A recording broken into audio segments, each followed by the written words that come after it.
Hope everybody is doing well today.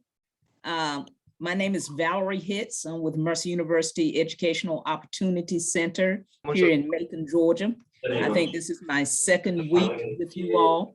Let me first start by thanking the staff, faculty, administrators for allowing us to share this powerful life information with you, talking about financial literacy. And we're so grateful that we've been able to partner in delivering this information. Let me thank Dr. Davis personally for orchestrating things to make this happen. We appreciate your hospitality and your kindness. Let me thank you, the students, for attending, being so attentive last week in the session. We hope that the information provided to you will be very helpful, not just in your school career, but once you finish school, when you start your life career. We hope these tools and practices will be very helpful to you in managing your own personal money and managing your career. If you have a question during this presentation, we ask that you would drop your question in the chat box. Hopefully we'll be able to answer it. If it's a question pertaining to something that's on the screen, we'll go ahead and try to address it then. If it's more of a situational question, we ask that you would drop that in the chat box as well. I will probably have to respond to you via email after we finish this presentation, and we welcome any suggestions that you may have. In order to make this presentation better, we provide these services to other colleges and technical schools as well. So we appreciate whatever information you can share with us to help us. As you know, you completed a few pieces of paperwork to register for this class, and we thank you for completing that paperwork. The administrators, staff and instructors, faculty, have done a good job of ensuring that we receive that paperwork, and we want to thank you for that. But let's go ahead and get started. Today, we're going to talk about credit and Fafsa. I'm sure you're familiar with this. Let me just remind you that I am with Mercer University. Our Educational Opportunity Center is one of 8 TRIO programs sponsored by the U.S. Department of Education, which began these services back in 1972. Since 1988, Mercer University has been a part of this program. We serve more than 2,000 adult students in the Georgia area, specifically the Middle Georgia area. We've been blessed to establish some partnerships in South Georgia as well, including GSW, and we thank you all for that. One of the things, or a few things that we do and services we offer is resume writing, one-on-one financial aid assistance. And again, we like to call it financial literacy as well, because the tools and principles that you use in this workshop, you will find that they will carry you through life in managing your lifestyle and your money.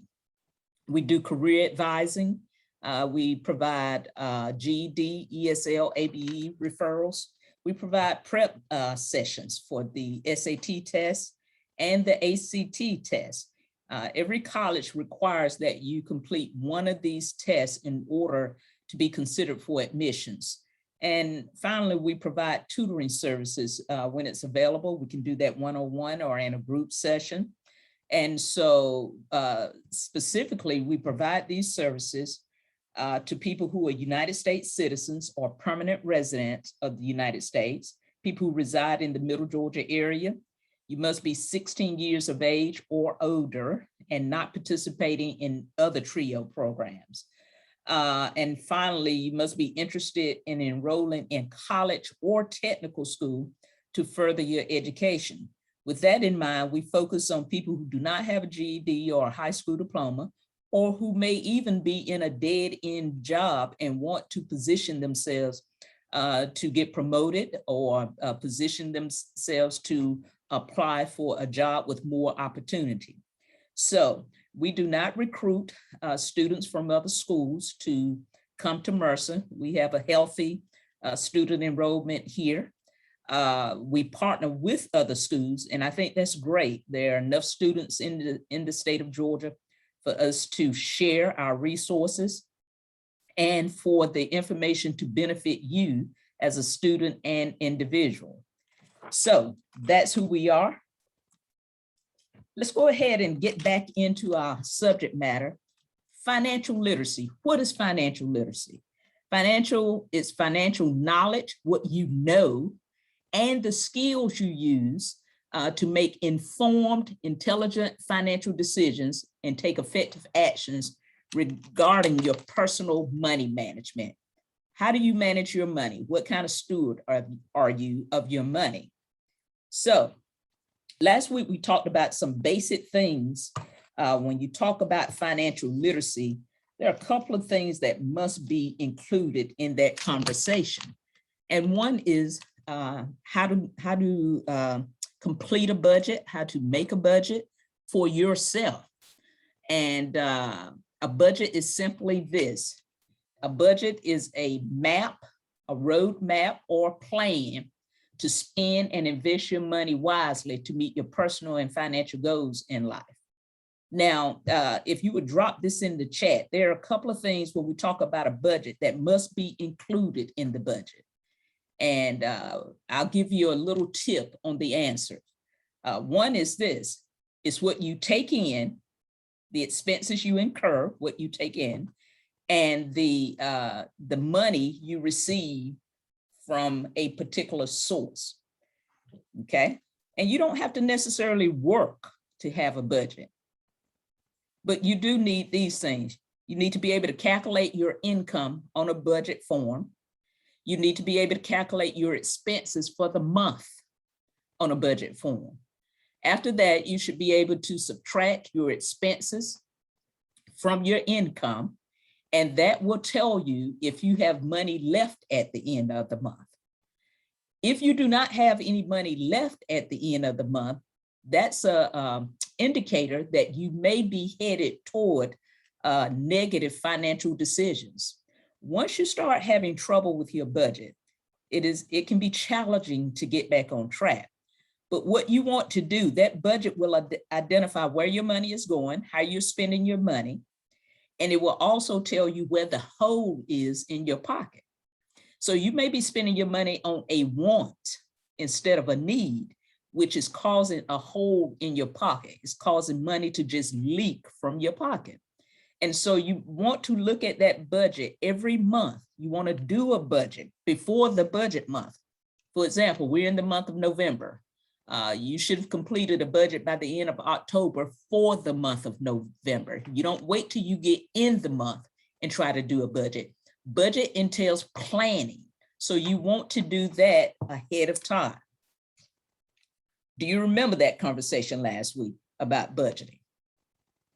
I also mentioned to you last week about the things that motivate us to manage our money better, and that's usually our lifestyles. And so when people make a choice, a conscious choice to attend college, that's telling me indirectly that they want a better lifestyle, or at least the lifestyle they currently enjoy. But they want a better lifestyle, and to be able to accommodate that lifestyle, they're going to have to make more money than they spend out, okay? So let's talk about specifically your money regarding college expenses. I don't know about you, but before I went off to college, I sat down with my parents and we talked about how we were going to make this happen. And my parents were very supportive and gracious. They could not pay every penny, but they paid most of it. And they were very supportive during the year to ensure I had the things that I needed first and maybe some wants later. My mother did not want me to work while I was in college. She wanted me to devote my time and attention to my classwork. But let me just share a couple of things, expenses that are normal that you will have to pay for when you go to college. College is not free unless you get a scholarship that will pay for all your expenses. College is not free. And so that means that you will have to come up with some of your own money or your parents' money in order to make this happen. Let's talk about some common college expenses. These are not frills or thrills. These are necessities. You need to pay your tuition in order to sit there in the school. You need to pay the fees that come with that. That can be sporting fees or what have you. You need to pay for your books. And I understand you can buy your books online now. That's a little cheaper. You need to make sure you have housing. That's very important.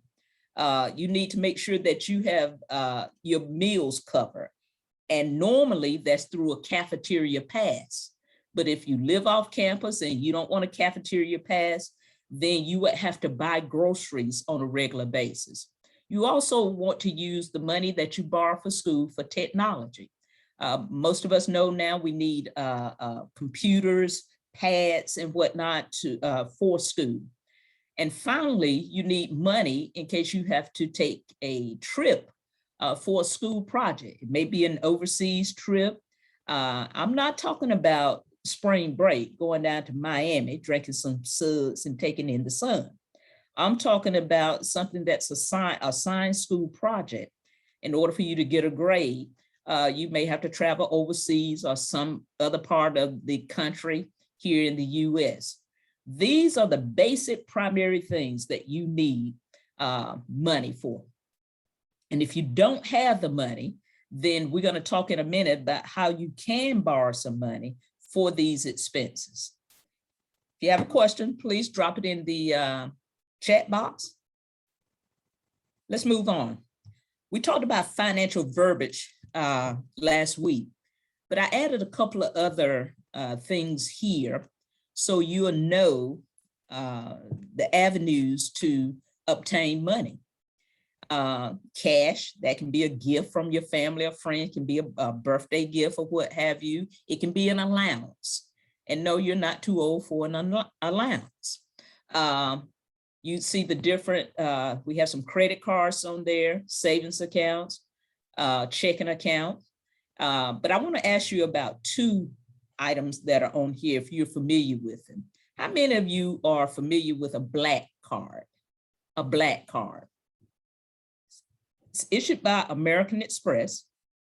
It is a card with a very, very high credit limit. In order to even qualify for the card, your income must be substantial. They do not mail the card to you. It comes in a locked box to your door with somebody delivering it, and you have to sign for it. If you're familiar with American Express, they also have the green card.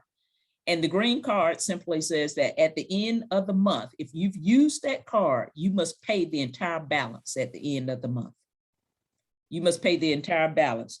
When I was in school, a friend bought a refrigerator, got an American Express card and bought a refrigerator.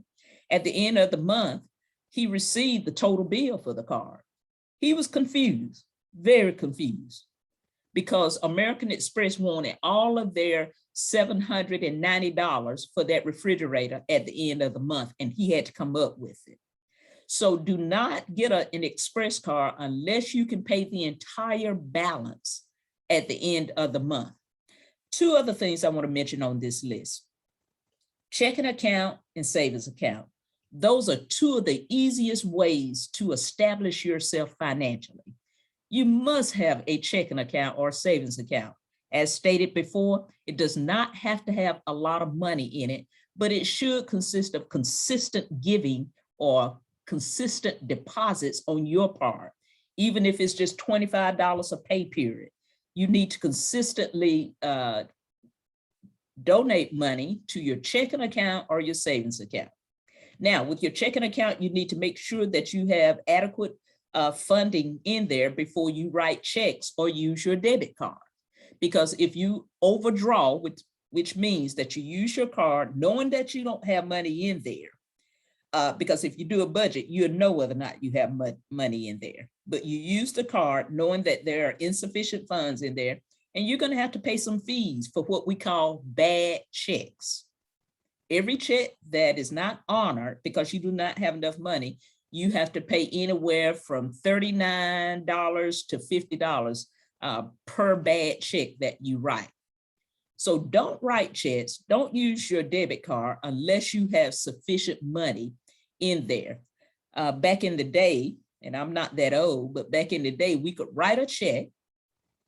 I live on the east side of town. We could write a check, get in your car, run to your bank across town to the west side of town and deposit the money in enough time to catch the check before it's processed. Well, those are the old days.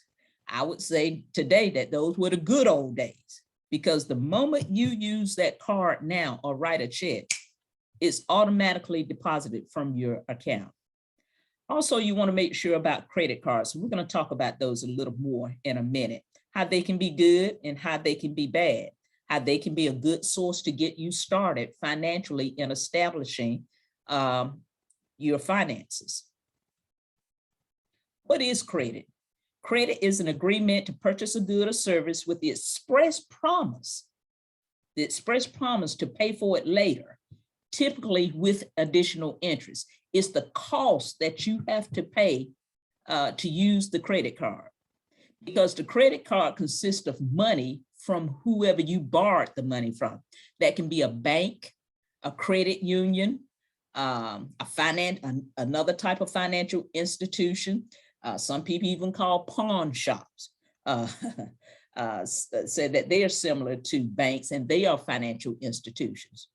But most financial institutions will allow you to use their credit card, provided you pay interest every month for use of the card. And an individual's ability to purchase or borrow is typically based on, and I emphasized this last week, it's based on your credit worthiness. Are you trustworthy enough for this banking institution, a financial institution, to loan you money? Or are you borrowing the money with the express intention of running out on your responsibility? And I promise you that will follow you. You have not gotten away. You have gotten away temporarily, but they are waiting for you at the top of the hill to, to get their money. And that could be through various means that are not very pleasant. What is the annual percentage rate? APR, you may hear it as APR. Now, APR is different from the interest rate. It's another charge. It's annual, the annual percentage rate.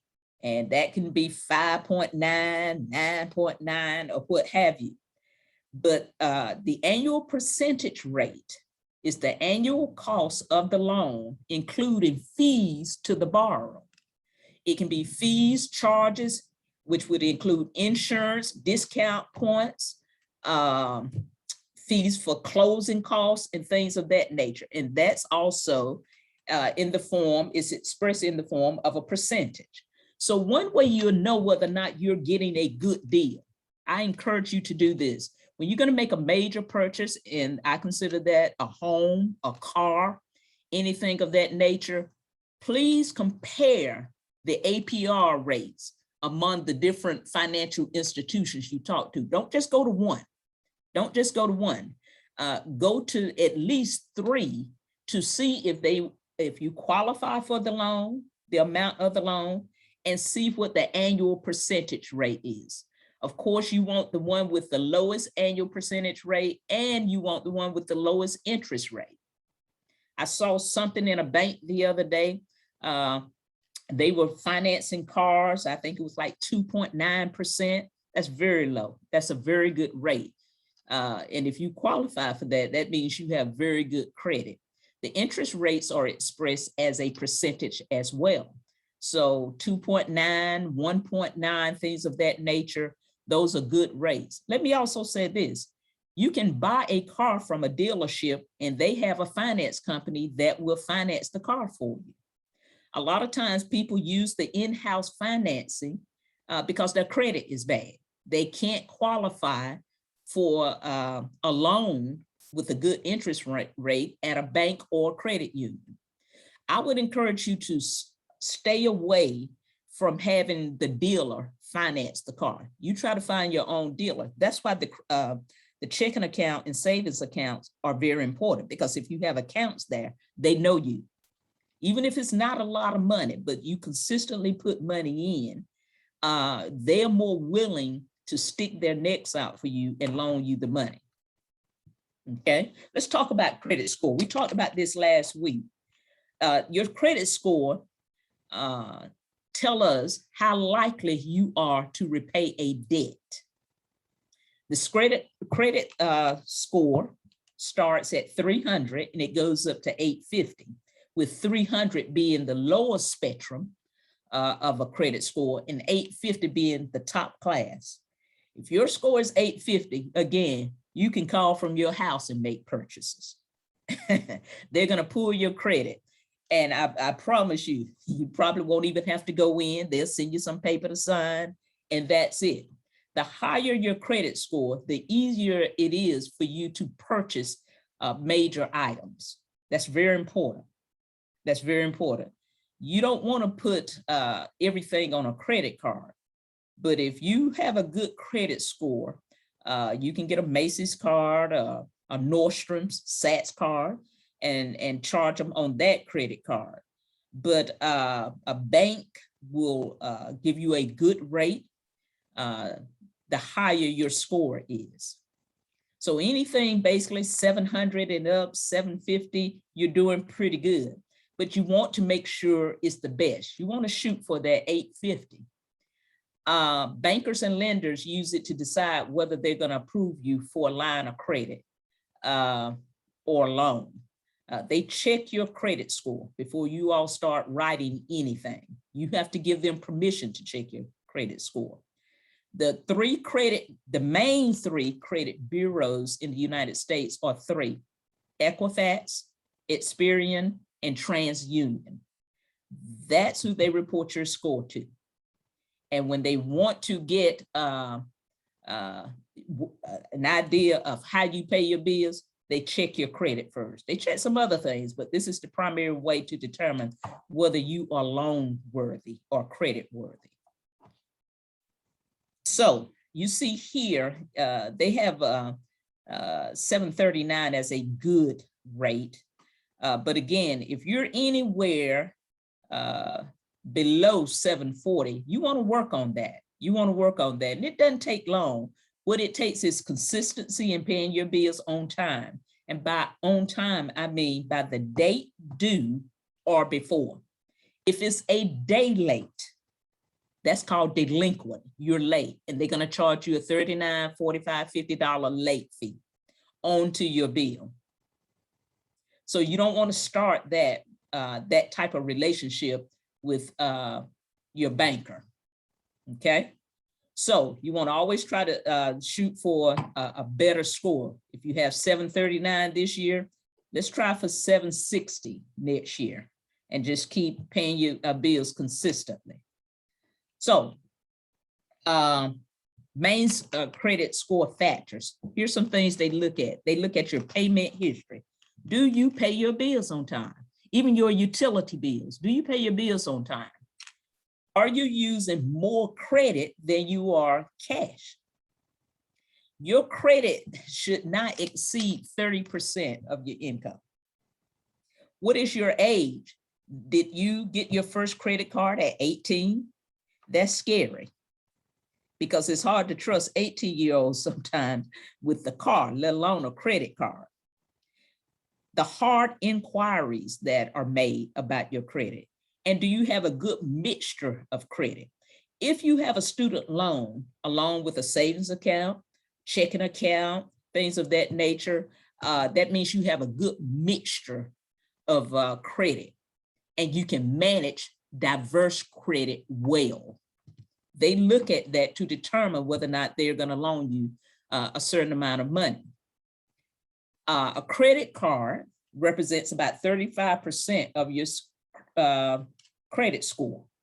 You don't want to have late payments. Listen, one late payment can make your life miserable for at least a year, because now they're watching you. You may pay the late fee, but they're watching you. That's a bad sign. They don't know if you're going to pay next month or not. They usually report your delinquency or late payment to the credit bureaus to say, hey, he was late in September of 2021. He was late in July of 2019. Those delinquencies are reported to the credit companies, and they stay on your credit report for 7 years. Now, if there's a dispute, I said this last week, don't just take it, write them, inquire, provide verification that you paid the bill that's in question. Okay, this is where we were talking about negotiate with them. Write a letter, dispute the error. If it's not true, you should dispute the error, unless you just got extra money like that. And if you've got extra money like that, I need to come down and meet you personally. We need to have lunch. But we want to encourage students to use their budget to avoid delinquencies. Write down what's due every month. The amount on the bill is going to tell you minimum amount due, $45. You can't send them $40. You didn't pay the whole bill.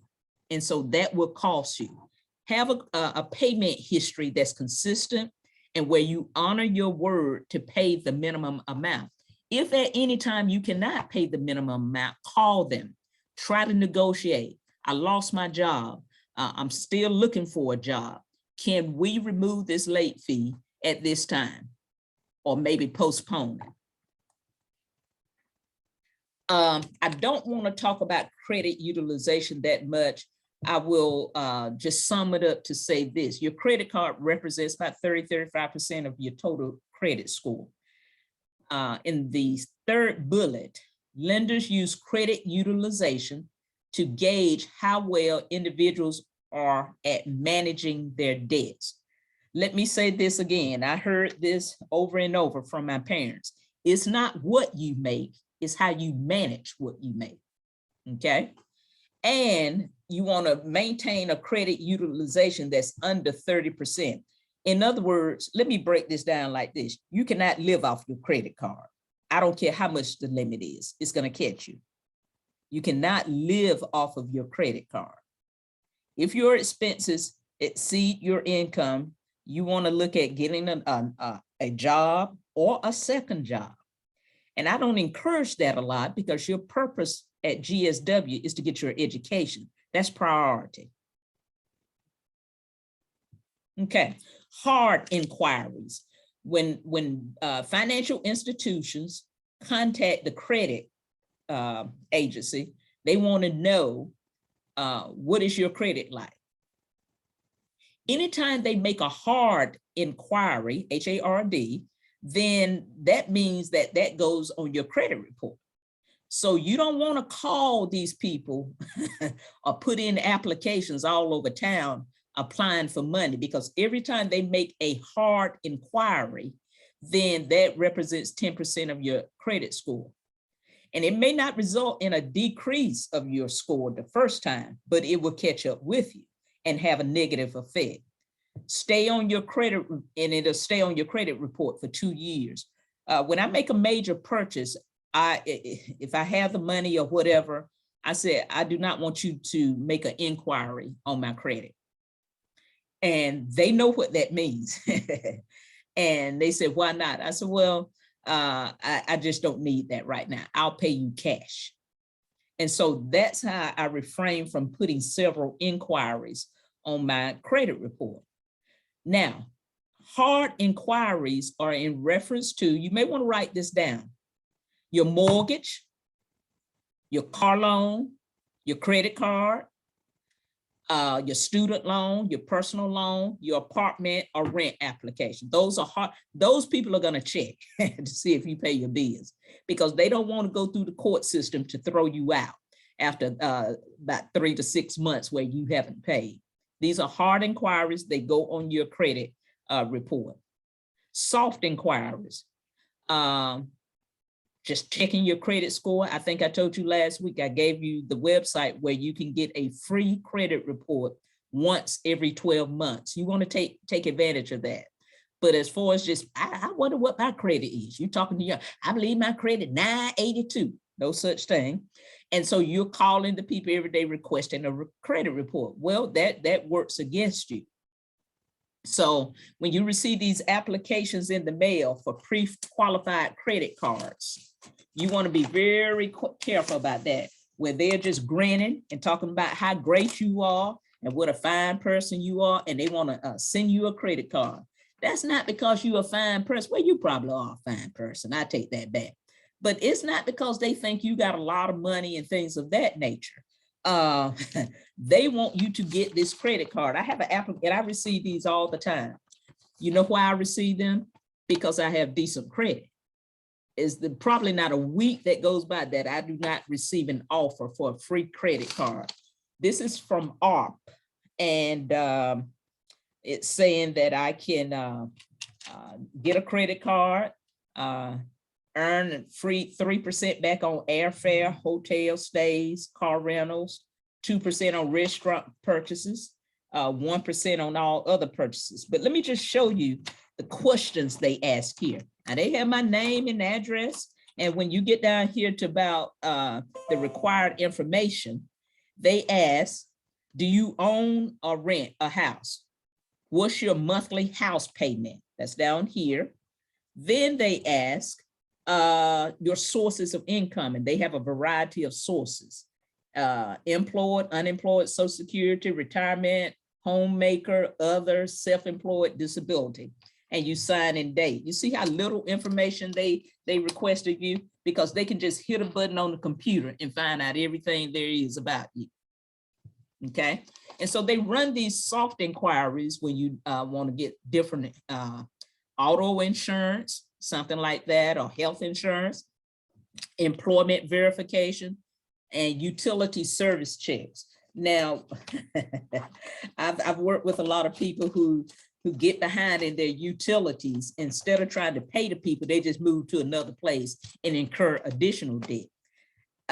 It won't take long for that to catch up with you, because at some point they're going to deny you. They're going to look at your record and say, you didn't pay when you were at 3838 Smith Street. You didn't pay when you were at 1218 Jones Street. And so those people usually have to get somebody else to sign for them. They put the bill in somebody else's name. You'll see a lot of children's names on utility bills.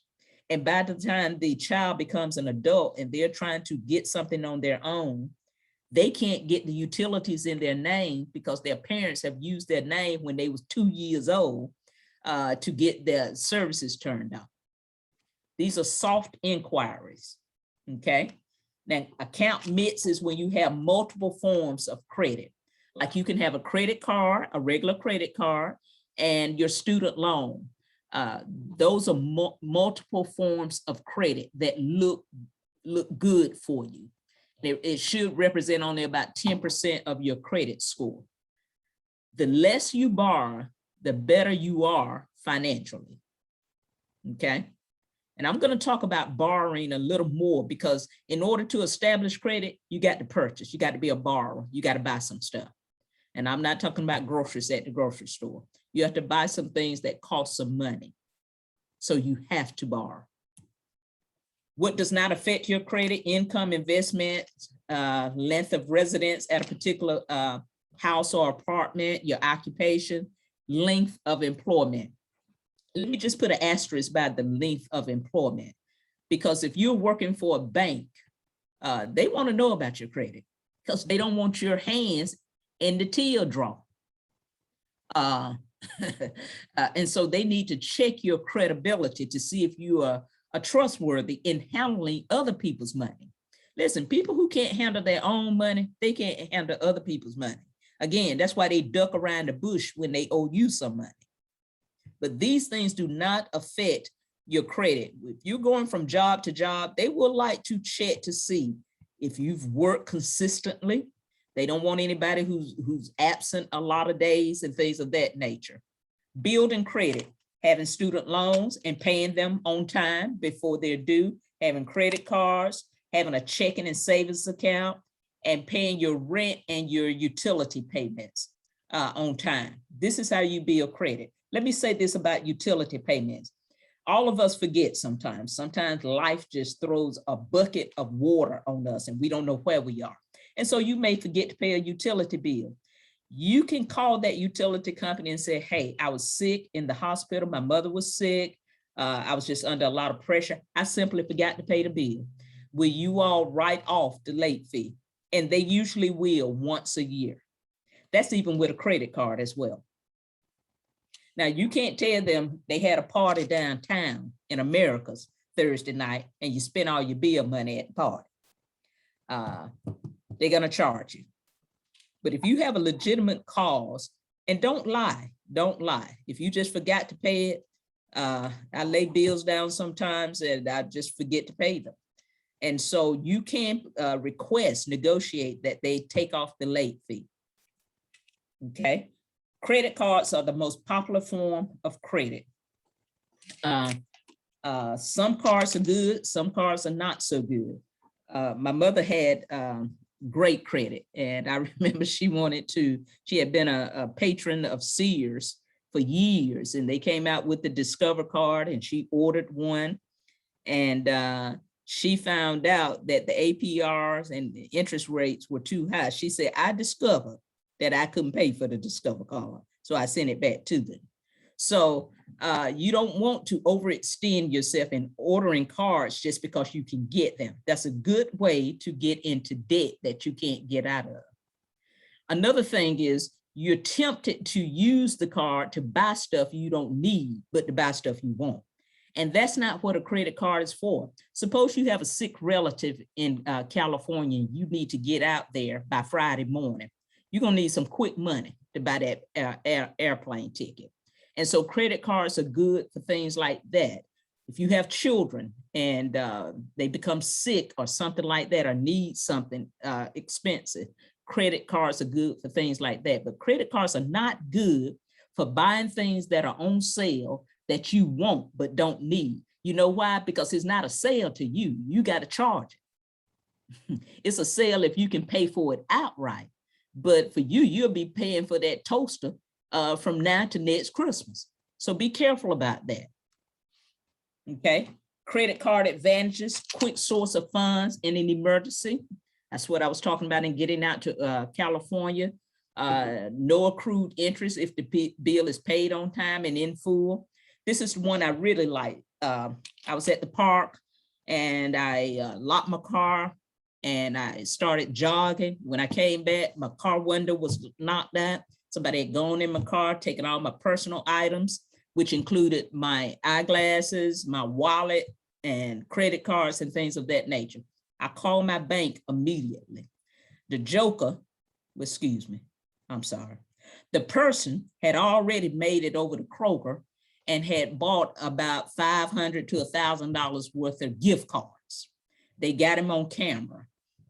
And so that's the beauty of it. If somebody steals your credit cards, you're not liable. Now, you can't tell the bank, now, I don't want to press charges because they must have really needed it. No, you have to agree to press charges in order for the bank to take care of this. Okay. We talked about checking and savings account, a good way to build your credit. I encourage you to start that now. If you only have $25, I encourage you to start that now and continue to add to that with your birthday money, gift money, or what have you. The disadvantages of credit cards, you're tempted to buy things impulsively and you buy what you want and not what you need.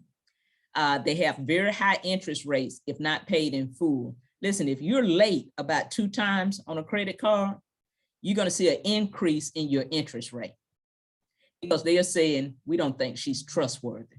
She's been late 2 times and we're only in the month of May, 5 months. Okay. Major types of cards, cash back, the 0% interest. You can get cards with 0% interest for its number of months. And then the cost increase. Be careful about that because you need to make sure if you get a 0% card and you transfer a high balance from another card to the 0%, you got to make sure that you pay that balance off within the time period, which is usually 12 to 18 months. And then it goes to a higher interest rate. Student cards. You'll see people from different lending institutions lurking around your beautiful campus, trying to entice you to get a student card. Talk to your parents before you engage in that, because those cards have to be paid monthly, okay? You want to stay away from cards where they promise that you're not obligated to pay your credit statement in full. You have higher interest rates. Paying only the minimum can result in paying over 3 times of what you borrow. That is ridiculous. That's throwing money out the window.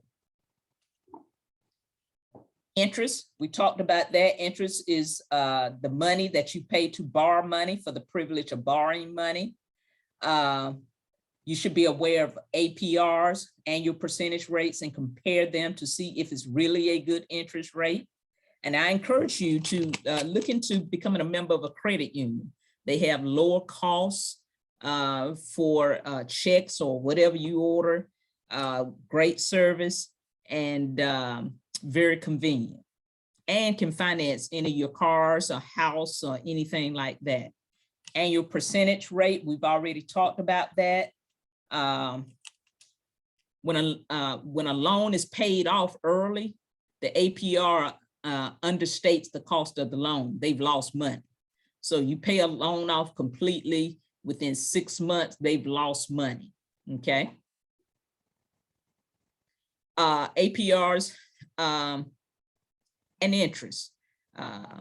APR allows for simple comparison, but students should understand what fees are associated with the loan. And we looked at that earlier in the presentation. Interest rates are applied to the principal, and they apply daily, monthly, or semi-annually. And don't be caught off guard by the 0% APR offers, because a lot of times people get those cards, they'll be able to pay them off, and they don't. Then they get stuck in another high interest rate with the bank. Okay, let's talk about FAFSA. FAFSA started October 1 of this year, 2021. It ends on June 30, 2022. Get all your paperwork ahead of time. Get it together before you apply. Submit your completed FAFSA as soon as possible, because it's based on first come, first serve. Make sure your credit is good, no late fees, and you should apply for FAFSA every year. Every year, doesn't matter what your financial status is, you should apply every year. So the application period that opened up on October 1, 2021 is for the school year next year. Okay, it starts for the school year to pay for the school year next year, not this year. So you always apply a year ahead for the upcoming school year. Okay. FAFSA includes 4 main things: work study, that is where you work on campus and you're paid. I like that because that means you don't have to have a car necessarily. If it's a small campus, you can walk to work. Grants, or you don't have to pay those back. The most popular one is the Pell Grant. Loans, they must be paid back, and they offer scholarships. You can send your FAFSA application to at least 10 schools at one time. You can apply with your parents or independently. If your parents don't live together, you can choose which parent you want to apply with, and they consider that parent's income. If you do not want to apply with your parents, then you have to declare yourself independent and apply on your own. The award amount is based on need and the cost of the college. So make sure you can choose a college that you can afford. 2 types of student loans: the federal loans. They're funded by the US government with lower interest rates. That's FAFSA loans. Private loans, when you go to a SunTrust Bank or Capital City Bank and borrow. These are more expensive and higher interest rates when you get a private loan. So take advantage of the FAFSA. It costs you nothing to apply, but you must pay the money back if it's a loan, okay? Direct subsidized loan, and the difference between direct subsidized loan and direct unsubsidized loan. Direct subsidized loans are based on financial needs, is for undergraduate students only. It's also known as the Stafford loan. The U.S. Department of Education pays the interest on the loan while you're enrolled in school at least half time. You do not accrue interest until you graduate. 6 months after you graduate, or you're out of deferment. It's a low interest rate, anywhere from 4.53 to 7.08. It must be paid back by the borrower. That will be you within 6 months after graduation. Okay. And if you're no longer in school, if you drop out of school and you borrowed this money, you still must pay it back. They will follow you to your grave to get the money back. Direct unsubsidized loan, federal student loan of undergraduate and graduate students. Both students can apply for this. Interest accrues immediately and must be paid by the student. Higher interest rate is for independent students, and the U.S. Department of Education does not pay any interest on this loan. Student loans, let me say this very quickly. Student loans are not to buy cars. That's why I recommend, if you need a job, try to get a job on campus, preferably in your area, a lab assistant, something like that. Paying $50 a month can positively affect your credit score. And just having this type of loan is good. It says that you know how to manage diverse credit. Okay. Reevaluate your parents' financial assistance yearly during the application process or before the application process. Determine yearly if you are filed as a dependent or independent. Parents may apply for parent loans. That will be in their names and they will be obligated to pay it back. 3 types of Fafsa free grant money, loans, and work study. I've got one situation here. You and your roommate plan a trip, going on an exciting trip next weekend. You blow out a tire, you got to pay to have it fixed. They find some other things wrong with the car. You'll need to cancel your trip. Otherwise, you won't have enough money saved to fix the car for a few weeks. You try to find someone to take your place with no luck. So if you cancel your roommate, will either have to pay the expenses by herself or cancel as well. What do? Give me an answer. I really want to hear from you on this. I understand you guys are sharp. I want to hear how you recommend that this lady solves her problem.